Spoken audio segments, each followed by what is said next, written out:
विज्ञान बड़ा अच्छा है। सबसे पहले तो आपको ये पता होना चाहिए कि जो मेहनत करके अपने खून पसीने की कमाई को खर्च करके आप द्रव्य लेकर के आते हैं, जैन धर्म में भगवान को ना तो भोग लगाया जाता, ना अपने भगवान भोजन करते हैं। सारी की सारी द्रव्य मंदिर के माली के पास जाती है। फिर आप अपनी मेहनत की कमाई को खर्च करके द्रव्य लेकर के मंदिर क्यों आते हैं? नीतिकार कहते हैं देव शास्त्र गुरु राजा ज्योतिषी के पास खाली हाथ नहीं जाना चाहिए। तो नीतिकार की सारी बात मानते क्या आप? नहीं ना। नीतिकार तो ये भी कहते हैं कि बार बार नहीं खाना चाहिए। नीतिकार तो ये भी कहते हैं कि शुद्ध सात्विक और मर्यादित घर का ही भोजन करना चाहिए। नीतिकार तो ये भी कहते हैं कि रात्रि में भोजन तो करना ही नहीं चाहिए, पानी भी कम से कम सोने के 2 घंटे पहले छोड़ देना चाहिए। सारी बात मानते क्या? नहीं मानते। फिर ये वाली बात, लॉजिक क्या है? आपकी मेहनत की कमाई आप खर्च करके द्रव्य लेकर के आए और आपकी द्रव्य से भगवान ना तो उसे ग्रहण करते हैं ना उसका भोग या भोजन करते हैं। सारी द्रव्य मंदिर के सेवक के पास चली गई। फिर रोज भगवान के दर्शन करने आते समय द्रव्य लेकर के क्यों आना चाहिए? क्योंकि संसारी प्राणी 24 घंटे में सबसे ज्यादा जिस पाप कर्म का अर्जन करता है वो करता है खाने के माध्यम से।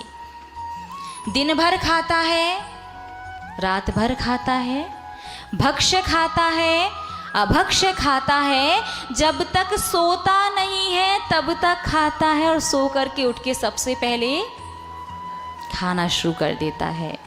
बहुत से लोग ऐसे होंगे जो रात में अन्न नहीं खाते, रात्रि में अन्न नहीं खाते, अन्य वस्तुएं खाते हैं।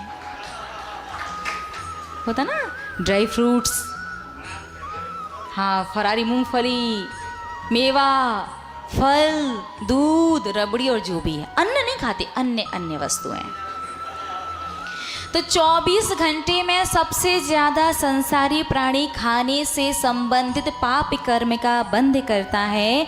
धर्म स्नेही महानुभाव, आप जो एक मुट्ठी द्रव्य लेकर के आते हैं ना, उस द्रव्य से 24 घंटे में खाने के द्वारा बांधा गया पाप कर्म धुल जाता है, इसलिए द्रव्य लाते हो। ध्यान रखना, ये मत सोचना कि हमारे द्रव्य चढ़ाने से माली का परिवार पलता है, गलत फहमी है आपकी। तो क्या एक मुट्ठी द्रव्य से सारा पाप? क्योंकि पाप तो इतना सारा, और द्रव्य कितनी? एक मुट्ठी, वो भी किराने वाले को पता होता। जैन साहब आए हैं, चावल मांग रहे हैं, कौन से चाहिए? सब अनुभव से बता रहे हैं, ये तो पक्का है। पहला प्रश्न भी वो किराने वाला यही पूछता, मंदिर के या खाने वाले, कौन से वाले चाहिए बता दो भैया। तो द्रव्य से पूरा पाप नहीं धुलता, द्रव्य से धुलता है सिर्फ 16% पाप। 84% अभी भी बाकी है। वो 84% किससे धुलता है? वो 84% पाप धुलता है हम कैसे भावों से द्रव्य लेकर के आए हैं। हम एहसान के भावों से तो नहीं लाए कि भगवान शुक्र मनाओ, द्रव्य लेके आते, खाली हाथ नहीं आए। कि अहोभाव से भर करके कि हे भगवान, सौभाग्य है मेरा, मैं संसार का सबसे भाग्यशाली व्यक्ति हूँ। 700 करोड़ की आबादी है विश्व की, और उसमें 130 करोड़ तो भारत की ही आबादी, उसमें लगभग यहाँ वहाँ के सारे टुकड़े मिला लो तो जैन धर्म को मानने वाले किसी ना किसी प्रकार से लगभग 1 करोड़। उन 1 करोड़ लोगों में भाव बनते होंगे 2, 4, 10, 20 लाख लोगों के कि मुझे मंदिर जाना है। 10-20 लाख लोगों में से 2, 5, 10 लाख लोग हैं जो आपके पास आते हैं, और उसमें से 1-8 लाख लोग हैं जो द्रव्य लेकर के आते हैं, और उसमें से 50-60 हज़ार ही ऐसे होंगे जो अहोभाव से भर करके लाते होंगे। मैं उसमें से एक हूँ। तो आप जैसे भावों से द्रव्य लाते हैं, उसी प्रकार के भावों के द्वारा आपके पास आता है 100% पुण्य। और उस पुण्य में से पहले क्या माइनस होगा?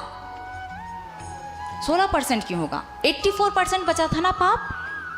84% जो खाने वाला पाप बचा था, उस पुण्य में से पहले 84% पाप का हिसाब किताब बराबर हो गया। अब आपके पास क्या बचा?